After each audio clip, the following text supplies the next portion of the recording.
జిల్లా అడవిదేవులపల్లి మండలం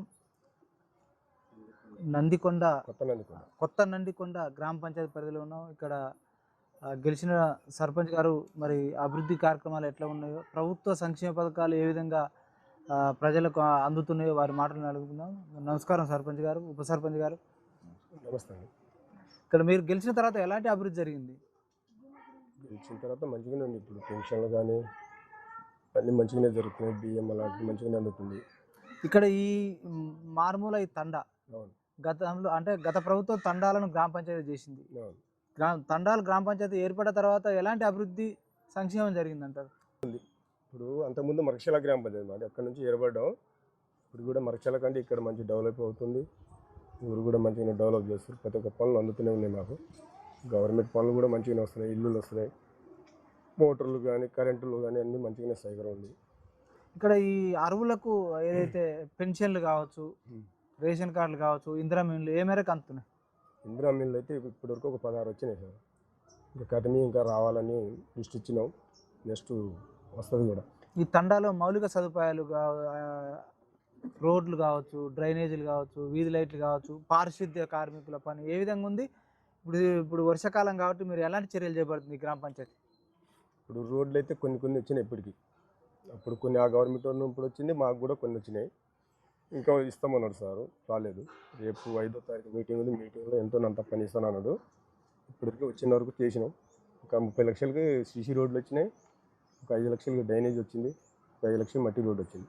ఇక్కడ ఈ గ్రామంలో ఇది తండా ఇక్కడ ప్రభుత్వ పాఠశాలలో పిల్లలు చేరే విధంగా కావచ్చు, బడిబాట కార్యక్రమం ఎట్లా కొనసాగింది? బడి బాటలు అయితే కొంచెం బయట ప్రైవేట్కి ఎక్కువ పోతున్నారు. అది ఆపినా కానీ మేము మా పిల్లలు మా ఇష్టం అంటారు. మేము ఆపినాం చాలా రోజులు. ఇప్పటికి ఒక 20 మంది దాకా ఉంటారు. అంగన్వాడికి ఒక 20 మంది వస్తారు. ఇక్కడ వైద్యం ఎట్లా అమలవుతుంది మారుమూల తండాల? వైద్యం అంటే డాక్టర్లు మంచిగానే ఉంది. నర్సులు కావచ్చు, ఆయాలు వస్తారు. ప్రతి ఒక్క నెలకు వస్తారు. ఇక్కడ హాస్పిటల్ కూడా అడిగి దగ్గరనే. ఏమైనా ఉన్నా ఫోన్ చేస్తే ఎమ్మెల్యే వస్తారు. ఇక్కడ గ్రామస్తులు ఊరికి అంటే ప్రయాణం కొనసాగించడానికి బస్సు రావట్లేదు అంటున్నారు. మరి బస్సుకు ఏమన్నా? బస్సు అయితే చిట్టలు ఒక సాయంత్రం పొద్దున ఒకసారి వస్తుంది. బస్సులు లేవు మాకు. బస్సులు అయితే రావాలి. మీరు ఏమైనా అధికారుల దృష్టి, ఎమ్మెల్యే దృష్టి తీసుకుపోయారా? ఏం తీసుకోవాలి మేము చెప్పలేదు. ఇంకా ఆటోలు ఎక్కువ ఉన్నాయి కాబట్టి బస్సు అయితే ఒక రౌండ్ పొద్దున సాయంత్రం 2 ట్రిప్పులు వస్తాయి. ఇంకొక 2 ట్రిప్పులు వదిలితే బాగుంటుందండి. ఇక్కడ గ్రామ అభివృద్ధికి మీ పాలక మండలి ఎట్లాంటి చర్యలు చేపడుతుంది? ఇప్పటికైతే మంచిగానే ఉంది. ఇబ్బందులు ఏం లేవు. తాగునీళ్ళకి కానీ కరెంటుకు కానీ దారులు రోడ్లు మంచిగానే ఉన్నాయి. మనతో శుభ్రంగానే మంచిగానే జరుగుతుంది. మహిళా సంఘాల బలోపేతానికి మీ గ్రామ పంచాయతీ ఎలాంటి చర్యలు తీసుకుంటుంది? మహిళా సంఘాలు కూడా మంచిగానే నడుస్తుంది. ఒక్కొక్క నెల ఆగకుండా కడుతున్నారు. మెమరాన్ బాగానే నడుస్తుంది. మహిళా సంఘాల కూడా. మహిళా సంఘాలకు ఈఓ బిల్డింగ్ ఒకటి వచ్చింది. మహిళా సంఘాలు నడుస్తుంది. తొందరలో పూర్తయింది. ఇక్కడ దాంతోపాటు గ్రామ అభివృద్ధి విషయంలో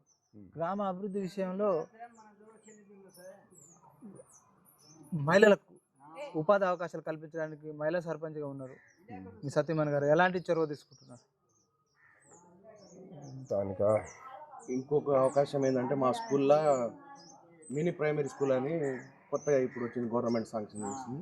2 పోస్టు మహిళలకి ఉండాలి. ఒకటైతే సర్పంచ్ గారు పోస్టు చెప్పినట్టు టీచర్ పోస్టు మహిళలకే, ఆయా పోస్టు కూడా మహిళలకే. వారు చెప్పినట్టు వాళ్ళ అధ్యక్షులు అయితే ఈ 2. ఇంకొకటి అంగన్వాడీ ఆయా పోస్ట్ ఉంది. వారు అది కూడా లేడీస్కి. ఇక్కడ భద్రత విషయంలో సీసీ కెమెరాలు ఏర్పాటు చేస్తారా? ఉన్నాయి సార్. వైర్ ఫెయిల్ అయింది. వైర్ మనం చెప్పినా వస్తుంది. ఇప్పుడు యువత ఇక్కడ బెల్ట్ షాపులు బాగా నడుస్తున్నాయంట. బెల్ట్ షాపుల నియంత్రణ కోసం మీ గ్రామ పంచాయతీ నుంచి నోటీసులు ఇచ్చి ఏమైనా చర్యలు తీసుకుంటారా? యువత బాగా తాగుడుకు బానిస అయిపోయి ప్రమాదాల బారిన పడి ప్రమాదాలు జరిగి ఎంతోమంది మరణిస్తున్నారు. మీరు ఎలాంటి పోలీసు వారి సహకారంతో ఎలాంటి మీరు అవగాహన సదస్సు నిర్వహిస్తారు? ఇదొకటి బెల్ట్ షాప్ అంటే ఇక్కడ అసలు వైన్స్ కార్డునే ఇవ్వకుండా ఆపారు అనుకో. బెల్ట్ షాపులు ఏమి లేదు. మనం ఎంత ఆగినా వాళ్ళు తెచ్చుకోగలుగుతారు. తాగుతూనే ఉంటారు. మనం ఇక్కడ ఆపిన అడిగి దగ్గర 3 కిలోమీటర్లు తాగుతూనే ఉంటారు. మనం కూడా ఒకసారి పండగకి అయితే ఆపాం. మన పండగ దగ్గర దాదాపు 10 కోట్ల పండగ నడిచింది. 10 రోజుల దాకా మంది ఆపినాం. ఇప్పుడు దానికి ఒక సమయ పాలన ఏమన్నా ఏర్పాటు చేసే అవకాశం ఉందా? మీరు ఎప్పుడు అర్ధరాత్రి అపరాత్రి కాకుండా? లేదు, అలాంటి ఏం లేదు. అర్ధరాత్రి ఎట్లాంటి ఏం లేదు. ఏమైనా 6 నుంచి 7 వరకే. 8ంటికి క్లోజ్. ఏముండదు. ఎవరింట్లో వాళ్ళు పండుగ. యువత ఇక్కడ చదువుకోవడానికి లైబ్రరీ ఏర్పాటు ఏమైనా చేశారా? చదువుకోవటానికి లేదు, ఇప్పుడు లేదు, ఏం లేదు. అడ్వాన్స్గా ఆలోచిస్తున్నాం. తీర్మానం కూడా తీసుకుంటా ఉన్నాం. ఒక గ్రంథాలయం ఇక్కడ ఏర్పాటు చేయాలని, అది అడ్వాన్స్ ఉంది, ఆలోచన ఉంది. ఇక్కడ మీ గ్రామంలో యువతకు చదువుకున్న వాళ్ళకు ఉద్యోగం కల్పించడానికి మీరు ఓ సర్పంచ్గా మీ సత్యమణి ఉప సర్పంచ్ గారు కూడా ఉన్నారు. మీరు ఎమ్మెల్యే దృష్టి తీసుకుపోయి ఏమన్నా ఇక్కడ స్థానికంగా ఉన్న ఫ్యాక్టరీలు ఉపాధి కల్పిస్తారా? నిరుద్యోగ వృత్తి కింద 3 ఉన్నారు, డిగ్రీ చేసి ఉన్నారు, పీజీ చేసి ఉన్నారు. వారిని మన ఇది యాదాద్రి పవర్ ప్లాంట్ కింద ఎమ్మెల్యే గారి దృష్టికి, ఎమ్మెల్సీ గారి దృష్టికి తీసుకెళ్ళాము. అతి తొందరలో ఒక 3కి అయితే జాబ్ ఇప్పిస్తామని మాట ఇచ్చారు. ఈ తండాలో కుక్కల బెడద బాగుంది అంటున్నారు. వాటి నియంత్రణకి ఏమైనా చర్య- కుక్కలు ఉన్నాయి కానీ అది సంపాలంటేనే మనకి ఇంకా నియంత్రించాలి. ఎక్కడ తీసుకుపోయి వదిలిపెట్టడమా, లేకపోతే వాటికి సంతానం కలగకుండా చేయడమా? ఏమైనా ఇస్తే చర్యలు మంచిగా ఉన్నట్టు గవర్నమెంట్ రాసి ఇవ్వాలి. అది మేము చెప్పినాం 2 సార్లు మేము కూడా నోటీస్ ఇచ్చినాం. అది మన ఇది మున్సిపాలిటీ నుంచి రావాలంట. వాళ్ళు ఇస్తే ఎక్కువ ఈ తండాలో ఏటిపై ఏ సమస్యలపై మీకు ప్రజల నుంచి ఫిర్యాదులు ఎక్కువ వస్తున్నాయి? ఇప్పుడు పూడి భూములు పట్టాలు కావాలండి. పట్టాలు మార్పులు కావట్లే. మరి గత ధరణి పర్వాలో మిస్సింగ్ నెంబర్లు కావచ్చు, సాదా పైన పరిష్కారం కాలేదు. మరి ఈ భూభారతులు అవుతున్నాయా? మీరు ఎమ్మెల్యే దృష్టి తీసుకుపోయారా? ఈ తీసుకున్నాం, ఇచ్చినాం, లెటర్ ఇచ్చినాం, మంత్రి దాకా తీసుకున్నాం, ఈ లెటర్ ఇచ్చినాం. ఇక్కడ ప్రధానంగా ప్రజలు కూడా మా దృష్టి తీసుకొచ్చారు, పోడు భూముల పట్టాల సమస్య బాగా ఉందని. బాగుంది. మరి ఆ సమస్యను మీరు అధికారుల దృష్టికి ఎమ్మెల్యే తీసుకొచ్చి ఎలాంటి హామీ ఇచ్చారు మీకు? త్వరలోనే ఇప్పుడు అడిగింది మన ఉల్చాపాలెం ఒకటి నడుస్తుంది. రీసర్వే కాగానే మా ఇక్కడ బాలంపల్లి ఒకటి ఉంది. బాలంపల్లి అయినా నెక్స్ట్ మాకే పెడతా ఉన్నాం. ఇప్పుడు ప్రధానంగా డ్రైనేజీగా ఇంకుడు గుంతల కార్యక్రమం ఎట్లా కొనసాగుతుంది? డ్రైనేజ్ ఇంకుడు గుంత అయితే ఒకటి పెద్దది మేము పెట్టినాం, చెప్పి ఈ మధ్యనే కట్టేసినాం, అయిపోయింది. అది ఇంకా 2-3 ఉన్నాయి, వాళ్ళు ఇస్తుంటే మేము కట్టడానికి రెడీగా ఉన్నాం. ఎక్కడ నీళ్ళు అక్కడ ఇంకాలని ప్రతి ఒక్క మీటింగ్లో చెప్తారు, ఆ రకంగా కట్టడానికి మేము రెడీగా ఉన్నాం. ప్రజా సమస్యల పరిష్కారంలో సర్పంచ్, ఉప సర్పంచ్, మీ పాలక మండలి, వార్డు మెంబర్లు మీరు ఎట్లాంటి చొరవ తీసుకుంటున్నారు? మీరు ఎట్లా పరిష్కరించగలుగుతున్నారు? ఏ వార్డుకి ఏమైనా పనులు ఉంటాయి, ప్రతి ఒక్క వార్డు నెంబర్కు ఈ వార్డుకి కాలువలు కావాలి, మురికి కాలువలు తీయలేదంటే ఎమ్మటెమ్మటే ఎట్లా పడితే అట్లా తీస్తున్నాను. ప్రతి ఏ వార్డుకు ఆ వార్డుకు ఒప్ప చెప్పినాను. ఏ వార్డులో ఇబ్బంది ఉన్నా కానీ ఎమ్మటే తెల్లారుతాను. ఏ పనులను మోటార్ ఆగినా, బల్బు పోయినా ఎమ్మటే మొత్తం చేస్తూనే ఉన్నాం. మీ గ్రామ అభివృద్ధికి ఆ విషయంలో ఎమ్మెల్యే గారి సహకారం ఏముంది? మీకు ఎమ్మెల్యే ఈ సమస్యల పరిష్కారానికి ఎట్లాంటి అవకాశం, చొరవ చూపుతున్నారు మీకు? ఇప్పుడు ఎమ్మెల్యే గారు అయితే ఇంతవరకు మా ఊరికి సొంత పని అయితే ఇంక రాలే. సెంట్రల్ గవర్నమెంట్ వచ్చి చేసినాం. ఇప్పుడు ఒక 25 లక్షలకి ఇచ్చిండు, ఇది చేసినాం, స్టార్ట్ చేసినాం. ఇప్పుడు ఇవాళ నుంచి మట్టి రోడ్డు.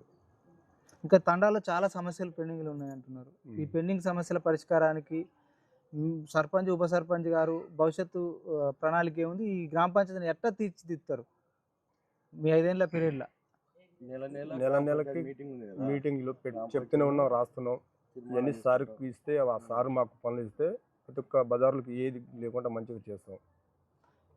ఫస్ట్ డ్రైనేజ్ ఎక్కువ ఉంది, డ్రైనేజ్ కావాలని సార్కి లెటర్ ఇచ్చినాం. ప్రజల సమస్యల పరిష్కారానికి సర్పంచ్ గారు, ఉప సర్పంచ్ నిత్యం అందుబాటులో ఉంటున్నారా? ఫోన్కు పందిస్తారా ప్రజల ఫోన్కు? ఏమంటే నిత్యం వాళ్ళతోనే ఉంటున్నాం. లేస్తే ఫస్ట్ వాళ్ళకి ఒక రౌండ్ తిరిగినాక బయటికి పోతాం. మీ గ్రామ పంచాయతీని ఇంకా భవిష్యత్తు ప్రణాళిక ఏముంది? గత సర్పంచ్ కంటే భిన్నంగా మీరు ఎలా అభివృద్ధి రోల్ మోడల్ చేయబోతురా? మీ దగ్గర ఏమైనా ప్రణాళిక ఉందా? ఖచ్చితంగా సిఎస్ఆర్ ఫండ్ కింద మన యాదాద్రి పవర్ ప్లాంట్ ఉంది. అక్కడ నుంచి 25 కిలోమీటర్స్ వరకు అవైలబుల్ ఉన్న విలేజ్ని డెవలప్మెంట్ కోసం సిఎస్ఆర్ ఫండ్ చేయాలి. వాటి కోసం మేము ఇంకో ₹1 కోటి అడ్వాన్స్గా ఒక తీర్మానం లెటర్ రాసి ఇచ్చినాం. అది అతి తొందరలోనే ఎస్టిమేట్స్ శాంక్షన్ కోసం ఏ గారు వస్తా ఉన్నారు, ఎమ్మెల్యే గారి ద్వారానే. అది అతి తొందరగా అడ్వాన్స్ అభివృద్ధి కోసం చేస్తూ ఉన్నాం. గ్యారెంటీలు ఎట్లా అమలు అవుతున్నాయి? 6 గ్యారెంటీలు ఖచ్చితంగా అది కూడా ఈ అమలు ప్రజల్లో తీసుకోకపోతున్నాం. 2000 యూనిట్ కరెంట్ అయితే కానీ, సన్న బియ్యం అయితే కానీ, ఇంద్రమ్మ ఇల్లు అయితే కానీ, ఇంకా ఫ్రీ బస్సు అయితే కానీ, గ్యాస్ అయితే కానీ, ఇలాంటి ప్రజల్లో తీసుకొని అవగాహన కూడా మేము చెప్తా ఉన్నాం. ప్రతి ఒక్క గ్రామ సభల్లో కూడా 2 నెలలకు ఒకసారి గ్రామ సభ, ఆ గ్రామ సభల్లో కూడా మేము అనౌన్స్మెంట్ చేస్తూ ఉన్నాం. యువత బాగా పెడదారి పడుతుంది, బెట్టింగ్ యాప్లని ఇట్లా గంజాయికి ఎడిక్ట్ అవుతున్నారు. పోలీసు వారి సహకారంతో ఎలాంటి మీరు ఇక్కడ అవగాహన ఏమైనా నిర్వహిస్తున్నారు? మా దగ్గర అలాంటివి ఏం లేదు, గంజాయి కానీ అలాంటి ఇక్కడ మా దగ్గర లేదు. ఇంత మంచిగా పోలీసులు కూడా మనం ఫోన్ చేస్తే దగ్గర పాటలో ఎప్పుడంటే అప్పుడు. ఇంతవరకు కేసులు కానీ మా ఊరు నుంచి కొట్టుకోవటం, తిట్టుకోవటం, కేసులు అలాంటివి ఏం లేదు, మంచిగానే ఉన్నారు అంతా. మీ 5 ఏళ్ళకు కాలానికి మీరు అభివృద్ధి చేయడానికి ఓటేసారు ఈ కొత్తనందికొండ గ్రామ ప్రజలు. మరి మీ ప్రజలకు ఏం చెప్పదలుచుకోరు మీరు మీ ప్రజా సమస్యల పరిష్కారం విషయంలో కావచ్చు, గ్రామ పంచాయతీ అభివృద్ధి చేసే విషయంలో కావచ్చు, ఈ పోడు భూముల పరిష్కారం అయ్యే విషయంలో కావచ్చు, మీరు ఏం ఫస్ట్ చెప్పదలుచుకోరు? ఫీడ్ భూములన్నీ పట్టాలైతే అదే ఫస్ట్ మాకున్నది. అది పట్టాలు అయిందనుకో, పట్టాలు ఒకటి లిఫ్టీ త్వరలోనే కావాలని మొన్న వచ్చి సారు పెట్టిండు. లిఫ్టీ సర్వే పట్టాలు అయితే ఇందిరామైంది, ఈ 3 అయితే మాకు ఇంక వేరేది ఏం అవసరం లేదు. 3 ముఖ్యం మాకు అసలు. Okay sir, thank you sir.